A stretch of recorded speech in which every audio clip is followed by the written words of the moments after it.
कोण म्हणतं की यावर काही उपाय नाहीये? उपाय आहे, जो इथे दडलाय. कोस्टल रोड प्रोजेक्टमुळे 111 हेक्टरचा समुद्री भाग रिक्लेम करण्यात आला. म्हणजे समुद्रात भर टाकून जमीन निर्माण केली गेली. अर्थात ही गोष्ट मुंबईसाठी काही नवीन नाहीये. एकेकाळी 7 बेटांचं असलेलं हे शहर आज रेक्लेमेशनमुळे उभं राहिलंय. कोस्टल रोड प्रोजेक्ट मधली काही 70 हेक्टर जागा ही ग्रीन स्पेस म्हणून राखीव ठेवण्यात आली आहे. पण तिथे नेमकं काय उभारण्यात येणार आहे याची अजून क्लिअर आयडिया नाहीये. कोर्टाने सुद्धा सांगितलंय की या जागेवर एक ग्रीन स्पेस हवी, म्हणजे हिरवी जागा हवी.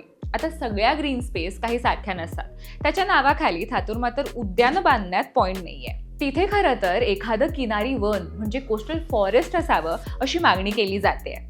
कारण एकतर उद्यानांच्या देखभालीसाठी सततचा खर्च करावा लागतो आणि बरीचशी गार्डन्स दुपारी बंद असतात. त्यापेक्षा शहराच्या वातावरणाला पूरक अशी झाडं लावून घनदाट जंगल निर्माण करणं केव्हाही चांगलं. शहरातलं वाढतं भयंकर प्रदूषण, पूर, उष्णता आणि समुद्राची वाढणारी पातळी या सगळ्यांचा विचार करता जंगल निर्माण करणं केव्हाही चांगलं. मे 2025 मध्ये कॉर्पोरेट सोशल रिस्पॉन्सिबिलिटीच्या अंतर्गत रिलायन्स इंडस्ट्रीज लिमिटेडला या जागेचा कॉन्ट्रॅक्ट देण्यात आला आहे. कोस्टल रोड बनल्यापासून या जागेवर जंगल निर्माण करावं अशी मागणी सुरुवातीपासून अनेक नागरी समूहांनी केली आहे. जसं की मुंबई कोस्टल फॉरेस्ट यांनी या बाबतीत जनजागृती केली आहे सोशल मीडियावर आणि या जंगलाचा प्रस्ताव ते BMC आणि रिलायन्सकडे मांडणार आहेत.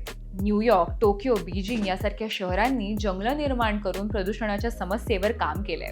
यामुळे हेच समजतं की शहरी जंगलं फार महत्त्वाची आहेत. शेवटी ही मुंबईसाठी एक ऐतिहासिक संधी आहे. कोस्टल रोड प्रोजेक्टमुळे समुद्रकिनारी असलेल्या जैवविविधतेला धक्का तर बसलाच, पण जर हे जंगल उभं राहिलं तर विकास वर्सेस पर्यावरण या वादावर एक उत्तर मिळेल. पण आपल्याकडे असं काही घडणार नाही असं म्हणून अनेकांनी याकडे संकोचाने सुद्धा बघितलंय.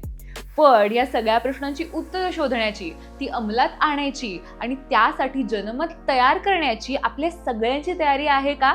हाच खरा प्रश्न आहे.